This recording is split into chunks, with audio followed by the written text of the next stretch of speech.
Hallo und herzlich willkommen in der Klemmbausteinwelt. Im Grunde genommen sollte es heute um einen Kran gehen. Ein Kran von Liebherr, der sollte mir zur Verfügung gestellt werden. Das Paket ist auch angekommen, aber was war in dem Paket? Der hier. Den haben wir behandelt. Der Frust bei mir war riesengroß. Man nimmt sich Zeit, weil man weiß, man hat da etwas Größeres rumzustehen, was gebaut werden möchte. Dann hat man das falsche Paket bekommen. Dem Händler, der mir das geschickt hat, den habe ich euch natürlich unten verlinkt, dem trifft keine Schuld. Schuld ist mein schlechtes Mandarin. Also da hat es irgendwo einen Übersetzungsfehler gegeben und irgendwie kam der Bagger bei mir an. Dann kam meine Frau und sagte, wir waren vorhin einkaufen, ich habe dir den mitgebracht. Hintergrund ist, sie weiß, dass hier der nächste große Technikmok liegt und Technikmok aus Chinastein. Die Ergebnisse kennt ihr selber. Und damit ich ein Erfolgserlebnis habe, bevor ich mich dann an diesen riesen Radlader mache, hat sie mir den kleinen süßen Betonmischer mitgebracht und den möchte ich euch heute gerne vorstellen.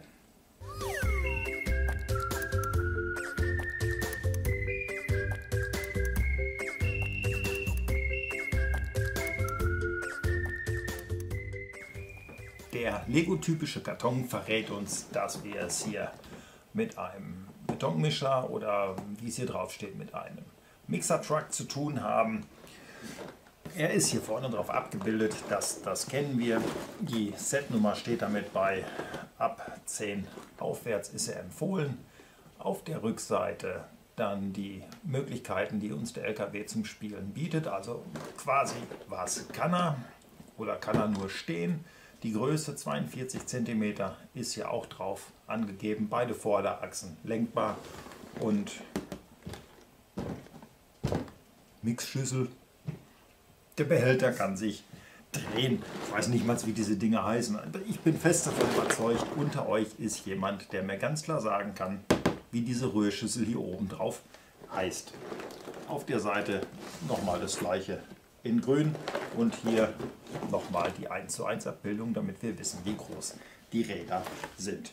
Ich würde sagen, wir reißen diesen wahnsinnigen Karton einfach mal auf. Reißen wir ihn auf. Ich würde es gerne ein bisschen vernünftiger machen, aber das Problem ist meiner Meinung nach, die sind so gut zugeklebt, da fällt es wirklich schwer, das Ganze zu öffnen, ohne dass man gleich hier, ich glaube, jeder kennt das Paper Cut. Das ist irrsinnig schlimm, wenn man sowas mal hat. Das tut weh, das blutet monatelang. Unschön, unschöne Sache.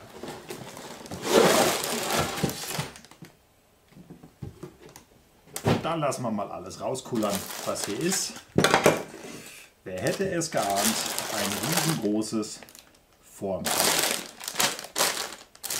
Ich wollte gerade sagen, nur eins. Es müssen ja rein theoretisch 2 sein. So, jetzt fehlen nur noch 2 Schrauben, 2 Muttern, dann ist das Ganze schon fertig.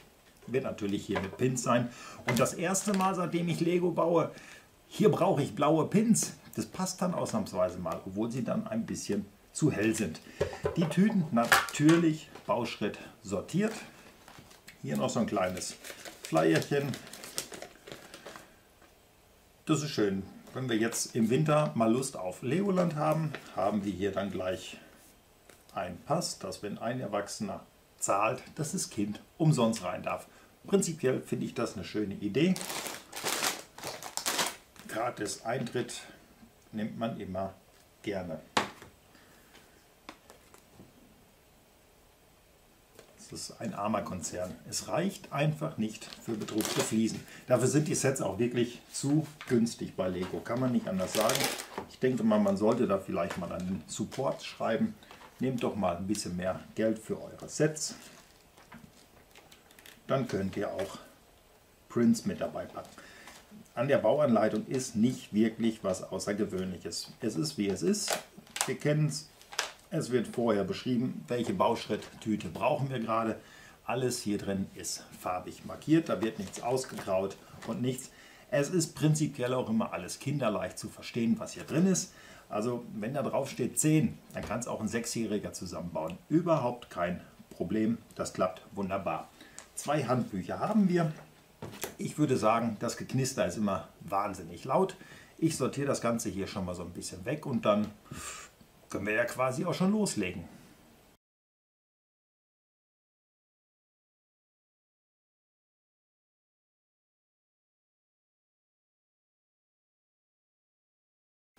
Alle Tüten, 4 an der Zahl, hier auf den Tisch verteilt. Mein Handbuch liegt bereit. Was habe ich hier nochmal? Ach, diese Lego Apps, ja. Es muss heute alles digital sein.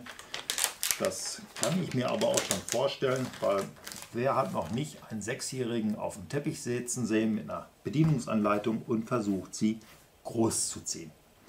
Ich denke mal, das liegt heute schon in den Genen. Anders funktioniert das gar nicht. Ist so, wie es ist. Ich würde sagen, baue ich mal die erste Anleitung, baue ich mal hier den ersten Schritt und dann mal gucken, ob wir drüber reden müssen. Oder vielleicht baue ich auch gleich sofort das erste Buch durch. Das entscheide ich spontan.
...193 Bauschritte, 124 Seiten und das erste Handbuch ist durch oder das erste Baubuch, die erste Bedienungsanleitung, wie auch immer ihr das möchtet.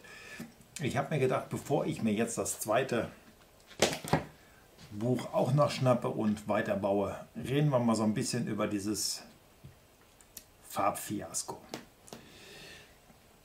Ich habe keine Ahnung, warum das sein muss. Uns grinsen hier wirklich die dollsten Farben an. Ich weiß und ich selber habe auch schon E-Mails zu Lego geschickt und habe das immer mal hinterfragt. Lego sagt immer, es soll für die Kinder hier Routine reinkommen. Die sollen genau wissen, wenn sie einen Dreierpin brauchen, dass sie nach was Blauen suchen müssen. Oder wenn Bauteile noch nicht ganz miteinander verbunden werden, dass man das in Orange hat. Okay, gehe ich mit, sehe ich ein. Ich und die meisten von euch sind alle ein bisschen älter. Wir wollen das Ganze einfach bauen und wir möchten dann was im Regal stehen haben, was stimmig ist. Und wenn wir dann so eine Farbseuche da haben, ist das nicht immer unbedingt stimmig, dass wir hier rot, orange, gelb, grau, schwarz, weiß. Gerade in dem Bereich gelb, da gehe ich nicht mit, die gibt es in orange. Das wäre wesentlich ansehnlicher gewesen. Hier in dem Bereich, wo diese Betonrutsche ist, hätte man auch in schwarz machen können. Ist wesentlich näher an der Realität. Achsen prinzipiell grau. Macht sie einfach in grau. Also das ist schon wirklich eine heftig bunte Geschichte hier. Was man da später von sieht, werden wir zu sehen bekommen. Ansonsten immens viel Spaß beim Bauen. Es ist Technik, die begeistert. Mich begeistert Technik ja immer wieder. Die ersten Funktionen sind auch da. Ich halte es jetzt einfach mal hier hoch. Ich sollte eigentlich schon die Räder drunter haben, aber wisst ihr, mache ich nicht. Hier vorne so ein bisschen angedeuteter Motor. Und wenn man das Ganze umstellt, dann wird es auch relativ realistisch mit dem Fahrbetrieb. Dann kommt das Drehen der Trommel ins Spiel. So wie wir das auch auf der Straße gewohnt sind, ist dort was drin. Dreht sich die Trommel während der Fahrt. Ist das nicht so, steht die Trommel still. Also das ist wirklich gut umgesetzt. Wir sehen noch keine Trommel, aber ich sehe das ja schon. Hier der Auslauftrichter und die Rutsche. Die kann man hin und her schwenken, rauf und runter klappen, so wie sich das für einen Mischer gehört. Das geht schon. Die Lenkung, die funktioniert hier auch schon. Es wird und der Bau, der macht wirklich Spaß. Wenn wir jetzt mal wirklich von diesen bunten Teilen absehen. Aber jetzt stellen wir uns hier mal so einen 10-Jährigen vor. Wir waren ja selber mal 10. Ich glaube, uns wäre das hier so ein innerlicher Reichsparteitag, das Ding zusammenzubauen. Wir würden weinend vorm Schaufenster stehen und wollen das Ganze haben. Da stören uns auch die vielen, vielen bunten Farben nicht, weil wir möchten das sehen, wie sich das über den Teppichboden bewegt. Wir wollen sehen, dass wenn wir schieben, dass sich die Trommel bewegt. All das ist hier gegeben. Also das ist jetzt meiner Meinung nach nichts für irgendwelche Sammler, außer diese notorischen, die der Meinung sind, in 10 Jahren können sie den für 7.500 € wieder verkaufen, weil er dann den Seltenheitswert erreicht hat. Ansonsten, dieses Ding ist zum Spielen konzipiert und spielen, das kann man damit. Und damit man auch richtig damit spielen kann, werde ich ihn jetzt mal weiterbauen. Also auf in den Kampf mit dem zweiten Buch. Eine Tüte und ein paar Teilchen habe ich noch und dann sehen wir uns wieder.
326 kinderleichte Bauschritte stehen vor mir.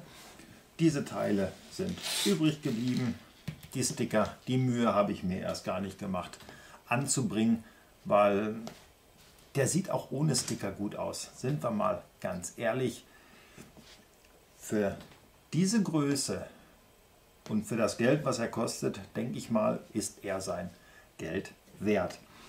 Der Zusammenbau, kinderleicht, logischerweise. Die Klemmkraft der Steine, da reden wir nicht drüber. Das ist Lego, das passt. Es gibt kleinere Toleranzen, auch hier mittlerweile in dem Unternehmen. Aber bis jetzt ist es nicht so gravierend, dass man damit nicht bauen könnte oder dass das nicht funktionieren würde. Funktion bringt der Kleine so ein paar mit. Als nettes Gimmick, man kann die Türen öffnen. Das war's, dann hört es auf. Aber immerhin kann man sie öffnen. Die Lenkung, naja, es ist halt ein Lego-Modell. Da wissen wir, dass wir hier einen Lenkbereich haben. Ich glaube, die Titanic schafft schneller eine Wendung als dieser LKW oder dieser Betonmischer. Aber ihr seht auf meinem Schreibtisch, das funktioniert. Und er ist ja jetzt auch nicht Zielgruppe 18 plus. Er ist ja eher die Zielgruppe aktuell kleines Kind. Naja, kleines Kind nicht, mittleres Kind unterm Weihnachtsbaum. Ich denke mal, die gehen da ab wie eine Rakete. Die weiteren Funktionen, ich hatte es ja vorhin schon angeschnitten und ihr könnt es auch sehen, das ist einmal das Fahren, ohne dass die Trommel sich bewegt. Das kennen wir, wenn das Auto oder wenn der Betonmischer leer ist. Das hat mit Sicherheit jeder auf der Straße schon mal gesehen. Dann dreht sich die Trommel teilweise nicht. Andersrum lässt es sich hier, ich finde es gerade, hier ist es, im Fahrbereich funktioniert es auch, dass die Trommel sich mitdreht. Auch das ist etwas, was wir von der Straße kennen. Das funktioniert dann so, dass die sich relativ langsam dreht. Und auf meiner Seite hier ist noch eine Kurbel. Dafür muss ich jetzt mal hier was unter die Betonrutsche stellen, denn was drin ist, muss ja auch irgendwann mal wieder raus. Und ihr habt es ja schon gehört, das Ding war gewaltig am Rascheln. Ihr kennt das noch als Babybasteln. Denn Lego liefert uns hier nochmal 100 Steine mit dabei, die die Kinder dann als lustiges Gimmick rauskurbeln können und so in ihrer Stadt ein wenig Beton verlegen. Es macht jetzt ein bisschen Geräusche. Ich hole das da jetzt mal alles raus, dann ist hier wieder Ruhe. Es ist manchmal ein wenig mühselig, also es ist eine ordentliche Spirale da drin. Hört man mich überhaupt noch mit dem Krach? Es ist ein wenig mühselig. Hier ist eine Spirale drin, anders könnte das Ganze ja nicht funktionieren. Aber die Steine, die kullern dann hier und da dann auch mal drüber weg. Ich stopfe sie dann wieder hier rein und da bleiben sie dann und dann findet das Auto im Regal seinen Platz. Habt ihr Fragen dazu oder sagt ihr, alle Fragen sind beantwortet? Dann benutzt doch die Kommentarfunktion. Ich lese es mir durch, das wisst ihr, und da, wo ich der Meinung bin, gebe ich mal meinen Senf dazu. Da gebe ich meinen Senf dazu. Nö, ich denke mal, ich habe wirklich alles gesagt, was es über den Kleinen zu sagen gibt. Preislich liegt er irgendwo um die 80 bis 90 Euro, habe ich ihn gesehen. Jetzt nochmal Werbung in fremder Sache. Wenn ihr noch ein bisschen sparen wollt, ich hatte euch das in einem Video schon erzählt, dass Welt des Steins, dass die so ein bisschen an mich herangetreten sind und gefragt haben, hey, wie sieht's aus, dürfen wir auch bei dir so ein bisschen verlinken? Ich mache das hier jetzt einfach mal, weil ist ja bald Weihnachten, mein Geschenk an Welt des Steins und ein Geschenk an euch ist dann von Welt des Steins im Prinzip, kauft ihr über 100 Euro, also 100 Euro 1 Cent, gibt es 10% Rabatt auf den Einkauf und somit mit der kleinen Kleinigkeit dabei schrumpft dieser Kollege hier dann unter die 80 Euro Grenze und ich denke mal, das ist schon ein super Angebot, also geht hin, kauft ihn den Laden leer, nur so ein kleiner Tipp von mir. Ansonsten würde ich sagen, war es wieder sehr, sehr schön und nett von euch, dass ihr mir zugeschaut habt, dass ihr eure Zeit geopfert habt, um euch dieses etwas kleinere Video heute anzuschauen. Ich hoffe, er gefällt euch. Lego wird ja bei mir nicht ganz so oft vorgestellt und wird auch, denke ich mal, jetzt kein Schwerpunktthema werden. Ansonsten kann ich eigentlich nur sagen, bis zu meinem nächsten Video. Bitte bleibt gesund und schaltet wieder ein. Danke.